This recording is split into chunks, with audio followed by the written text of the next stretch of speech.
So today we have a pop quiz. Here's your quiz. Have you used a fire extinguisher today? And I want you to think about that for a second. I know the tendency is to say, well, actually, no. So let me actually make it more concrete. Are you using a fire extinguisher right now? And you might think if I keep asking this question, I actually have in mind something other than the obvious answer, and you'd be right, because I think it's important to realize that, in fact, you are using a fire extinguisher right now. So are you in a house? Do you perhaps have a fire extinguisher under your sink or under your stove so that you could put out a fire if one started in the kitchen? Or are you in a commercial building? There are going to be fire detectors and fire suppressing equipment scattered throughout that building.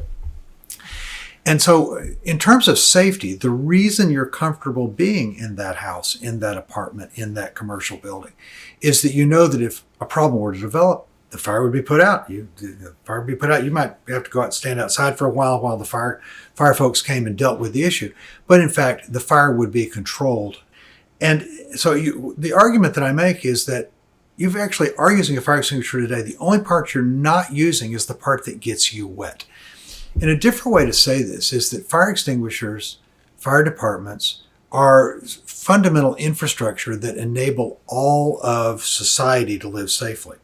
Antibiotics have the same property. Because we have antibiotics available, it is safe to go and do things that put you at risk for infection. So it's safe to go get a hip replaced. It's safe to have cardiac bypass surgery. You can also take care of people who you know are going to have infections, like premature babies. They need antibiotics at least off and on to get them through their early weeks of life.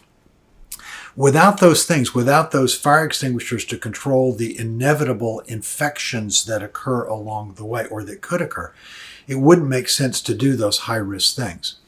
And this leads to a problem when you think about the value of antibiotics, because in a sense, let's think about the value of a fire extinguisher, or the value of life insurance. That's another kind of a tool that has a similar property. The existence of the fire extinguisher, the existence of life insurance, is something that you get comfort from every day.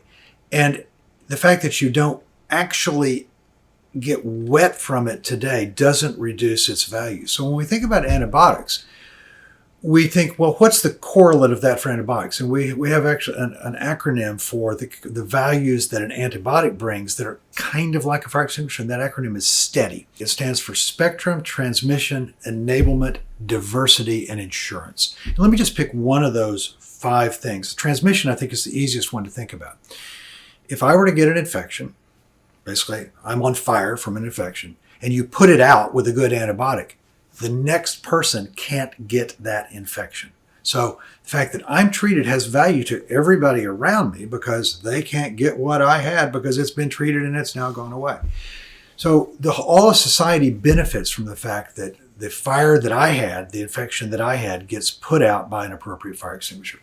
So it's really helpful to think about antibiotics as being just fundamental enablers that are like fire extinguishers. And that's why we say antibiotics are the fire extinguishers of medicine. Thanks for being here. And please like, comment, and subscribe for more. Stay safe.